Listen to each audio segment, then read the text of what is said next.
The panel that we're going to start with this afternoon is about the presentation of solutions, entrepreneurship, capacity building in a changing climate.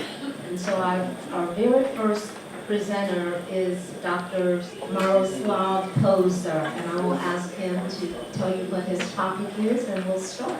Welcome again. So my name is Miroslav Polzer. I'm with the International Association for the Advancement of Innovative Approaches to Global Challenges. This is a UN-accredited civil society organization based in Austria. And our main flagship initiative is the multi-stakeholder partnership GloCha, which works on youth empowerment and youth engagement for sustainable development goals implementation. And that's also the topic of my presentation, connecting local micro-action for the sustainable development goals with global resources. So I will not talk much about global challenges, but they are huge. We are living in a changing world, changing climate, and very often this leads also to migration flows that are uncontrolled and very often and also very tragically in the Mediterranean Sea. So we have to see how we will address the challenges like the climate change crisis in a way that will give a future and will give hope to people in places like the Lake Chad Basin. The United Nations is the leading global challenges response mechanism, and this nation-state-based mechanism has come up with a wonderful plan with a compass into a better future. It's the Agenda 2030, the Sustainable Development Goals, and also with the Paris Agreement on Climate Action, which has been adopted in December 2015 at the UN Climate Change Conference in Paris. But the point is, how do these global goals translate into the realities of young people in regions like the Lake Chad Basin, which are really conflict-torn, resource scarce, and not connected with the world's opportunities and resources.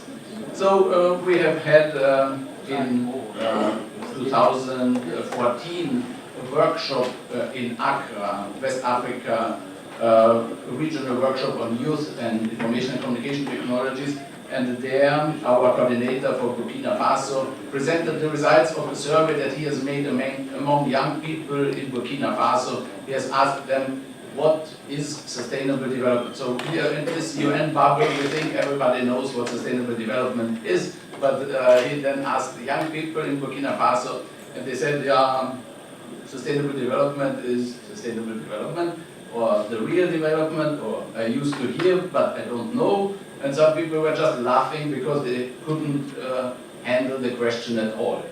So it means really there's a disconnect. A large part of the population that we are talking about here as of the beneficiaries and the target groups of our work and goals don't really know what the goals are and how they can meaningfully engage. And so here now comes in our work. This GloCha Multistakeholder partnership aims to create opportunities for young people for meaningful and rewarding engagement in United Nations goals and programs.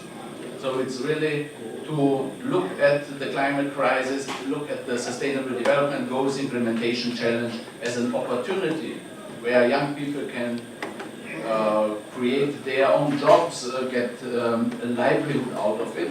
And to get there, it needs an enabling ecosystem, which has also been mentioned by you and also by Harvard Yalo in previous presentations. We need to really bring the different public authorities, private stakeholders, universities, youth organizations, and individuals together to function as a global partnership, as a global network of action takers and resource sharers for a better future.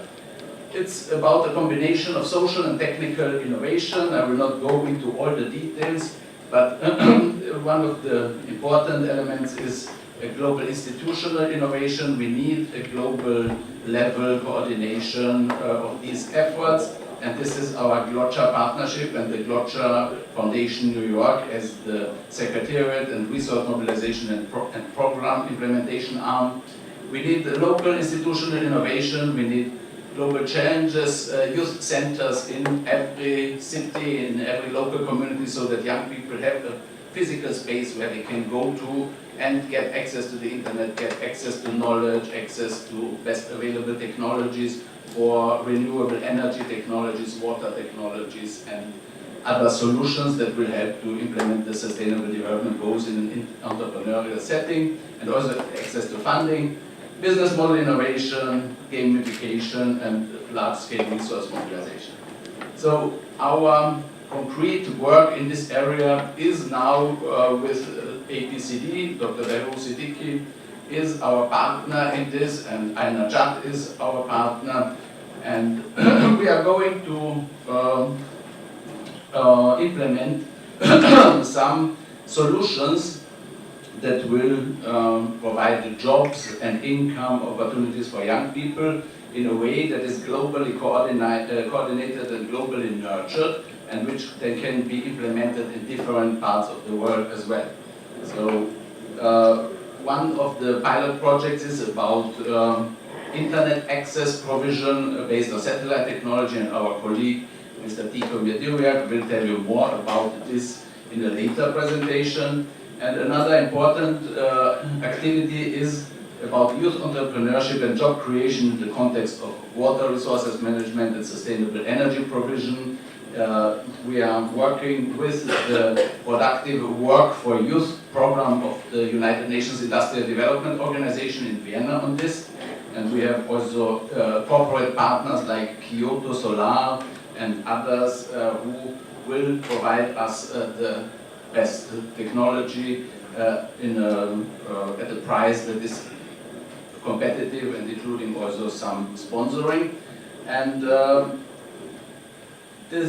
what we are also working on is large-scale resource mobilization. We really want to connect young people who are delivering certified impact for the Sustainable Development Goals, impact in terms of climate change adaptation and sustainable energy provision for all and clean water for all, that this kind of public good generation will be rewarded with financial streams from global resources like global philanthropy sources. I don't know if you have heard about the Giving Pledge. This is an effort of the billionaires of the world. It has been initiated by Bill Gates and Warren Buffett, and they have convinced 183 billionaires' families to pledge to give back to society half of their wealth before they die. But and the total wealth of these people is $996 billion. So and half of this means at least $500 billion of philanthropic funding is in the air, and it's not really, it didn't really start flowing. Most of these people who have pledged their wealth is going up instead of being halved. So, and there are global financial resources like the Green Climate Fund. Global Community has promised to the developing countries that from the year 2020 onwards, there will be every year $100 billion for climate action in developing countries, financed by the developed countries. And there is always a question of how this kind of money will really channel towards the most impactful activities, and we will help to get there with our solutions. We are working with Unify Earth. It's a leading blockchain company here in the US. They are providing for us technology support to develop an Agenda 2030 marketplace, which will help everybody who is taking action for the SDGs to get a tool in the hands with an app that helps to measure, geographically locate a certain activity, measure it, report on it, get it evaluated and verified, and then connected with funds from the mentioned sources and other sources, local and global, public, private, and philanthropic sources. We are, this is connected with our goal to build the technological institutional infrastructure for the global climate action agenda. It's with the Paris Agreement, the non-state climate actors have got really governance space. They are recognized as partners of the nation states in the fight against the climate crisis. But this effort is not having really a leadership institution yet, and we are working on this to deliver this with the ICT infrastructure and also with following visions. I will tell later, but just to show you, we are very big in this global climate action business. Last week there was the California Global Climate Action Summit in San Francisco, and we have had 3 official affiliate events, one on climate philanthropy, one on mass mobilization with music and youth-focused narrative, and one about blockchain technology for enhanced climate action. And one of our visions is to get global goals, global climate action app on everybody's mobile device. So it means connecting everybody with these global goals, with the SDGs. And another vision is that there is really visible leadership in this kind of efforts.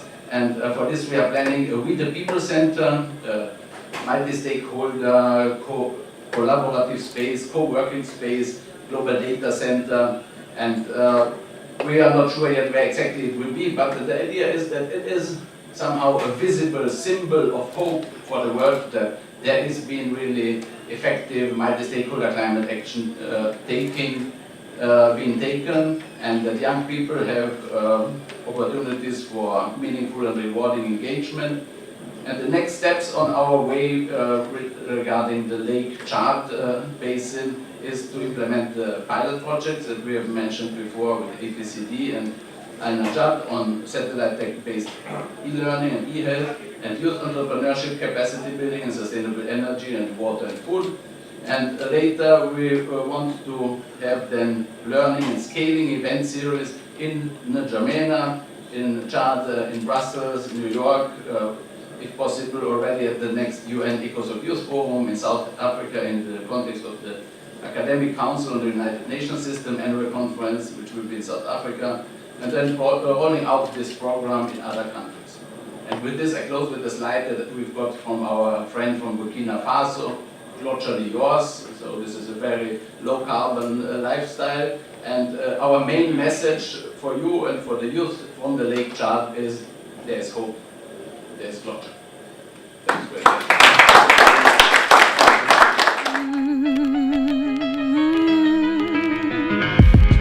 We are the youth and we have come to shine the light, to show you the way you're living just ain't right. It's endangering the future that you will lead.